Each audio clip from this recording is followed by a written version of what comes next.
Quería comenzar con una anécdota en la Javeriana de Cali. Nosotros hicimos un seminario de investigación que duró alrededor de un año, año y medio, en donde íbamos presentando nuestros borradores en torno a la lectura que íbamos haciendo de la Madre Laura. Y nos vieron tan concentrados pues y dedicados a la obra de la Madre Laura que nos pusieron como un nombre especial, nos llamaban los Lauritos. Entre ellos pues los voy a mencionar, algunos de ellos están aquí en el evento, en el Congreso Internacional: el profesor Diego Agudelo, Adriano Padilla, el profesor Leonardo Rojas, el profesor Víctor Martínez, y un profesor que no nos pudo acompañar, pero que también ha estado en todo este proceso, Eber Eduardo Velasco. Entonces, ese es el primer comentario. Y lo segundo, que cuando uno se pone a leer la autobiografía, queda impregnado profundamente de la espiritualidad, o de parte de esa espiritualidad de la Madre Laura.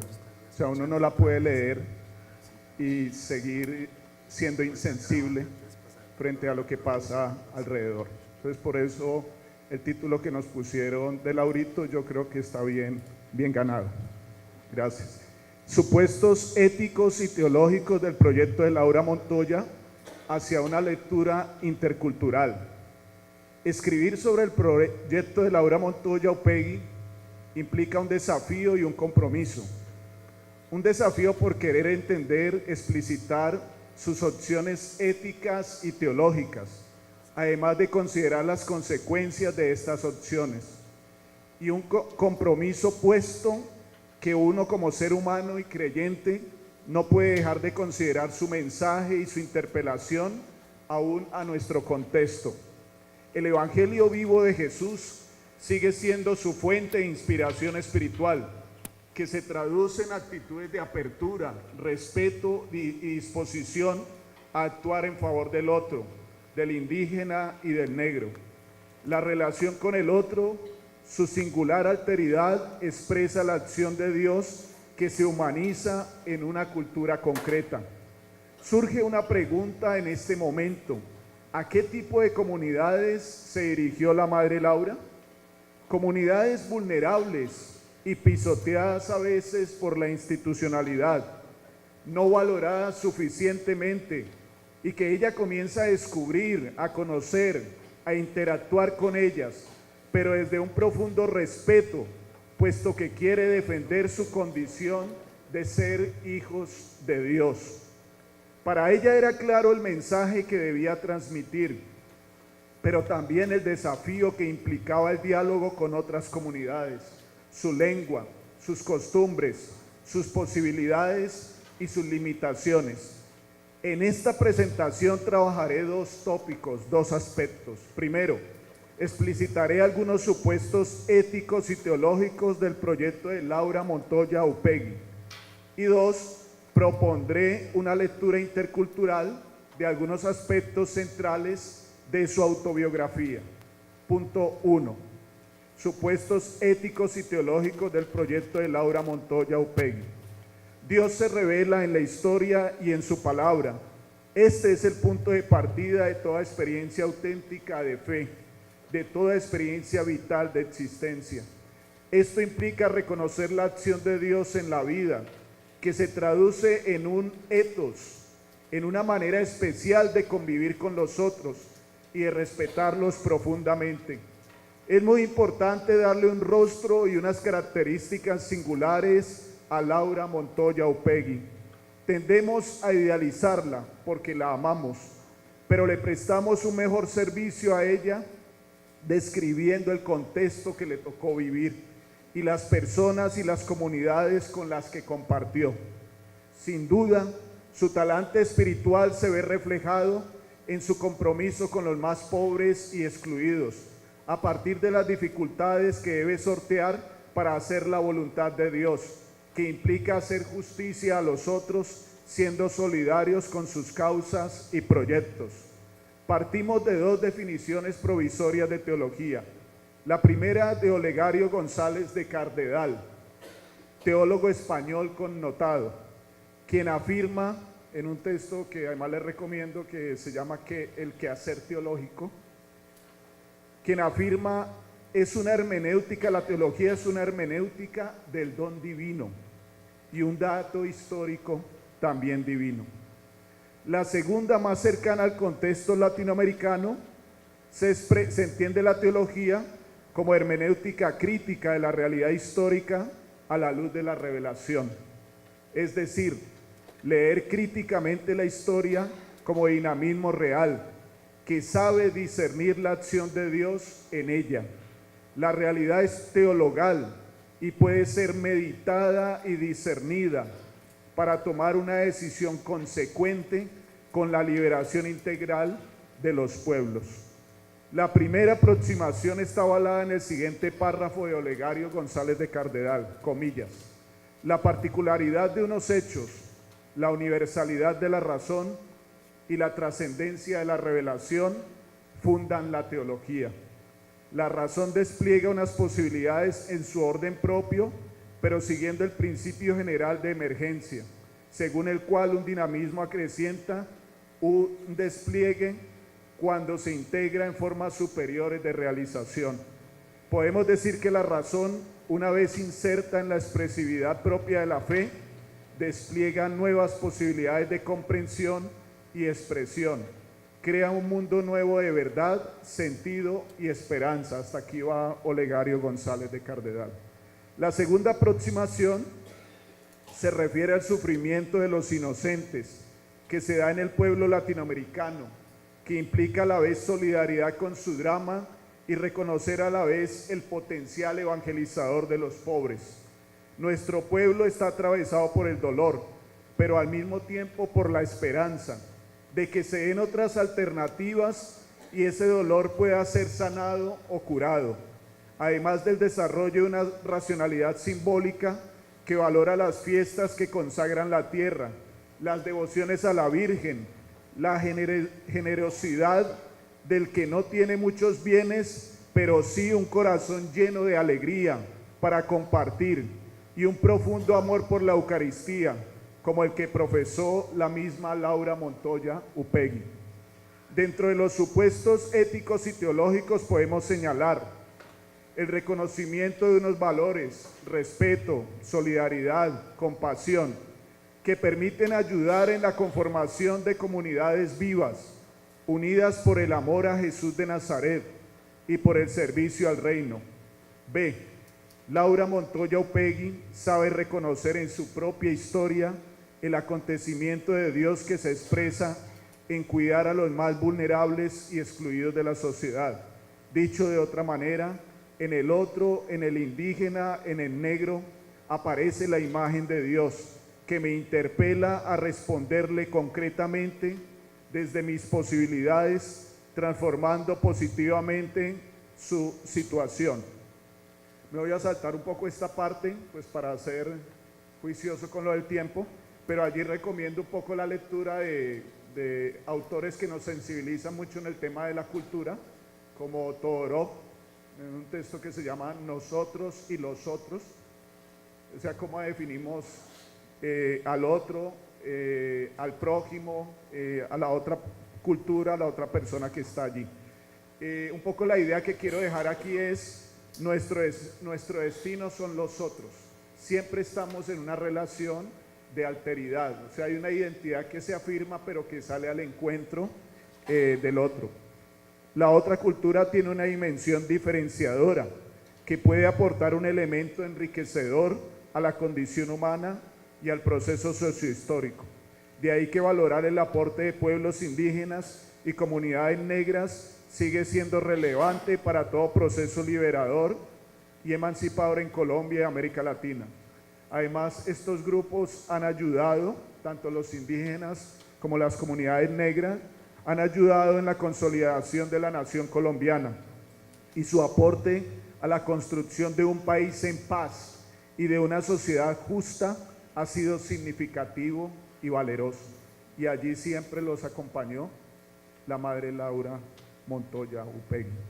Paso a mi segundo apartado, una lectura intercultural de la autobiografía.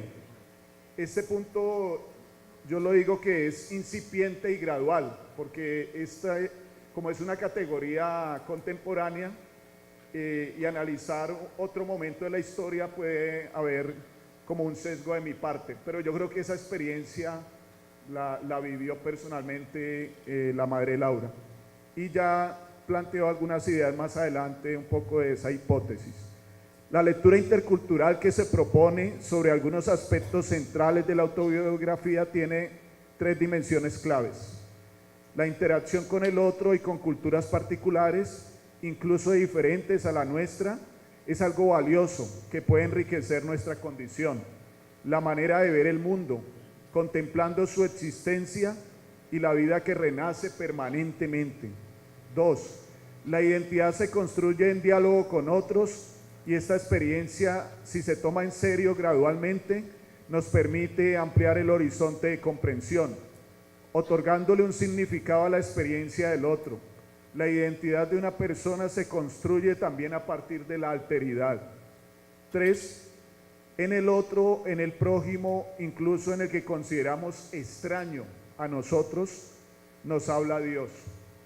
Nos interpela a una experiencia profunda de lo sagrado y a un compromiso ético que lo dignifique desde una experiencia de libertad, que permita forjar comunidades acordes con los nuevos tiempos y que se dejen desafiar por los valores evangélicos que implican la defensa de la vida y el compartir la existencia y los bienes que la soportan.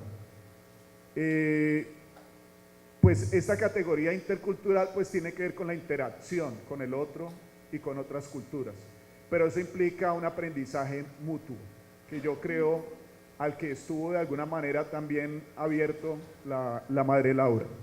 Desde un plano más bíblico y teológico se pueden encuadrar diversas tradiciones. Por un lado, en el libro de la sabiduría se produce un encuentro entre dos tradiciones culturales, la sapiencial judía y la helenista. Podríamos decir que la Biblia ya es un muy buen ejemplo de interculturalidad, encuentro de culturas, de tradiciones. Ya hay un muy buen experimento allí. Por el otro, Raymond Brown, pues que ha sido un especialista en Juan, Evangelio de Juan y cartas joánicas, distingue tradiciones eclesiales, teológicas y culturales en el último tercio del siglo I de nuestra era, de las que vamos a señalar solo tres. La de Lucas, Hechos de los Apóstoles, que establece la continuidad entre el Jesús histórico y los comienzos de la Iglesia, y concede un papel relevante al Espíritu Santo como protagonista que guía a la comunidad cristiana. B. La del cuarto evangelio, que enfatiza la relación personal del cristiano con Jesús, el igualitarismo y el discipulado, y no los cargos u otras distinciones. Entonces el énfasis es igualitarismo y el discipulado. 3. La de las cartas de Juan, que reconoce el papel del Espíritu Santo como fuerza de la Iglesia, pero que no supera a veces las polémicas que terminan en hostilidad a veces hacia los extraños. Esta parte es una síntesis que hice de un texto de Juan José Tamayo, un capitulito que dedica a la interculturalidad, en un libro que se llama Un nuevo paradigma teológico. Hay una sensibilidad bien interesante allí. Entonces, incluso uno podría decir que el mismo cristianismo en sus orígenes es muy pluralista, tiene diversas tradiciones, diversas dimensiones. Un padre que ha trabajado mucho eso, incluso le recomiendo el libro que se llama Los orígenes del cristianismo, es un jesuita, Rafael Aguirre, de España. Él ha trabajado mucho esa beta de los orígenes del cristianismo. Y quiero pasar un poco a la parte final. Hay tres elementos que me permiten afirmar esta lectura intercultural. Primero, hay una experiencia profunda que busca una experiencia profunda de la madre Laura, que busca expresarse en un testimonio ante los que sufren. Ella siempre es como una convicción muy profunda de ella, de que su razón de ser son los otros. Siempre está lanzándose a nuevas misiones, a nuevas tareas, a nuevos desafíos. Hay una experiencia profunda interior que la lanza al otro, a reconocer al otro, reconocer su dignidad. Un segundo elemento tiene que ver que en la madre Laura hay una nueva sensibilidad social y evangélica. Sensibilidad social porque sabe leer su contexto, su realidad histórica, y sabe actuar en ese contexto a favor de los más desprotegidos y de los más desvalidos. Entonces me parece que esa también es una convicción allí profunda. Y un tercer elemento que permite esta lectura intercultural es una mujer que manifiesta mucha libertad, pero una libertad que es fruto de la gracia de Dios. Y a partir de esa libertad sale al encuentro de las comunidades y de las culturas. Por más que uno pensaría que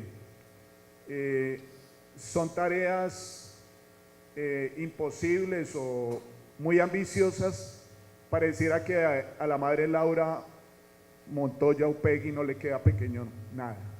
O sea, se lanza, tiene esa convicción de que Dios siempre la está acompañando, pero también tiene la convicción que aprendió en su familia. La primera mujer también que siempre la acompañó en todas estas tareas fue su madre, y ese es uno de los testimonios más valiosos para ella. Entonces, mientras que pensaría pues que los hombres estuvieran allí también siempre acompañando, también religiosos, etcétera, las mujeres siempre también la apoyaron, y me parece que es un reconocimiento también a la mujer en esta primera parte del siglo XX, en donde a veces las mujeres eran como etiquetadas sobre ciertos roles y ciertos oficios. Ella aparece como una mujer de primera línea en la esfera pública. Y quiero terminar, pues podríamos leer la autobiografía, cada uno haría su propia lectura, ya estoy terminando, pero hay pasajes que recomendaría. Cuando en la página 569 de la autobiografía, mirar los acontecimientos con los ojos de Dios. Página 636, el respeto a la cultura, que de alguna manera está presente en ella.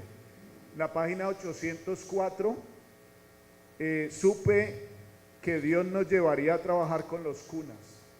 Esas culturas que parecían para la época exóticas, siempre eran cercanas para ella. Bueno, además de las cartas misionales que se publican después, pero que tienen todo un sentido muy profundo, también en la página 867, sentimientos al salir de Uré. Siempre ella nos está ubicando, nos está localizando. ¿Dónde están sus emociones? ¿Dónde están sus sentimientos? Y en la página 306, deseo de buscar personalmente a los indios. Quiero terminar, bueno, lo leo rápidamente. A manera de conclusión, una vida generosa y audaz que permite mejorar las condiciones materiales de los otros, indígenas y negros, construyendo con ellos su espiritualidad. Una vida como la que encarnó Laura Montoya Upegui y que puede ser leída en clave educadora, mujer comprometida, en clave misionera, en tanto desafía los patrones evangelizadores de la época, y en clave intercultural, porque en la interacción con el otro encuentra una forma de plenitud humana, cuya raíz más evidente se experimenta en la propuesta evangélica de servicio al reino de Dios, reconociendo sus signos en las comunidades concretas que acogió, Me gustaría terminar esta presentación con un texto bíblico inspirador y programático para todo discípulo y discípula de Jesús, como lo fue también Laura Montoya Upegui, con su testimonio y su cercanía hacia los más pobres. El texto es de 1 Juan, capítulo 1, versículos del 1 al 4. Lo leo rápidamente. Lo que existía desde el principio, lo que hemos oído, lo que hemos visto con nuestros ojos, lo que hemos contemplado y han palpado nuestras manos, es lo que les anunciamos, la palabra de vida.